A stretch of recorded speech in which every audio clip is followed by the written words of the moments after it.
श्री स्वामी समर्थ. मित्रांनो, स्वामी सेवा या यूट्यूब चॅनलमध्ये तुम्हा सर्वांचा मनपूर्वक स्वागत.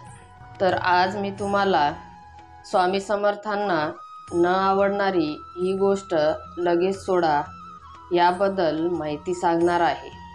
त्याआधी तुम्ही जर माझ्या चॅनलला सबस्क्राईब केला नसेल तर सबस्क्राईब करा आणि व्हिडिओला लाईक करा, जेणेकरून तुम्ही माझे कोणतेच व्हिडिओ मिस करणार नाही. आणि कमेंटमध्ये श्री स्वामी समर्थ नक्की लिहा, म्हणजे स्वामी महाराजांची कृपा तुमच्यावर कायम राहील. चला तर मग व्हिडिओला सुरुवात करूयात. तर मित्रांनो, श्री स्वामी समर्थ अक्कलकोटचे महान संत होते. हे मानवजातीसाठी एक प्रेरणास्त्रोत होते. त्यांच्या जीवनातील शिकवणी, उपदेश आणि कृतीमधून भक्तांना अनेक जीवनमूल्ये शिकायला मिळतात. पण या सर्व शिकवणुकीच्या केंद्रस्थानी एक गोष्ट नेहमी स्पष्ट होते, की ते म्हणजे अहंकार. ही स्वामी समर्थांना अत्यंत न आवडणारी गोष्ट होती. तर स्वामी भक्तांनो, अहंकार म्हणजे काय? तर अहंकार म्हणजे मीपणा. माझं श्रेष्ठत्व, माझं ज्ञान, माझं पैसा, माझा अधिकार, माझी शक्ती इतरांपेक्षा जास्त आहे, असा अभिमान माणसाला इतरांपासून वेगळं करतो, त्याच्या नम्रतेचा नाश करतो आणि आध्यात्मिक मार्गावर तो एक मोठा अडथळा ठरतो. श्री स्वामी समर्थांचा दृष्टिकोन काय होता?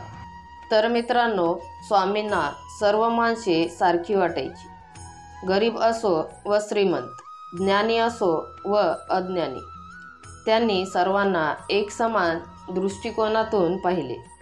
परंतु जेव्हा कोणी त्यांच्या पुढे येऊन गर्वाने बोलत असे, आपल्या श्रीमंतीचा किंवा ज्ञानाचा अभिमान मिरवत असे, तेव्हा स्वामी त्याला योग्य उत्तर देऊन त्याचा गर्व चुरचुरून टाकत असे.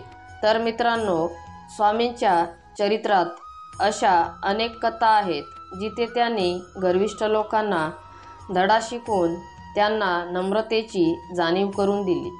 स्वामींचं मत स्पष्ट होतं, ज्याच्यात अहंकार आहे तो आध्यात्मिक वाटेवर पुढे जाऊ शकत नाही. तर स्वामी भक्तांनो, स्वामींच्या मते अहंकाराचे दुष्परिणाम कोणते? तर नातेसंबंध बिघडतात. अहंकारामुळे माणूस दुसऱ्यांशी नीट संवाद करत नाही, त्याला इतरांचा सल्ला नको असतो. त्यामुळे कुटुंबात, समाजात आणि कार्यस्थळी तणाव निर्माण होतो.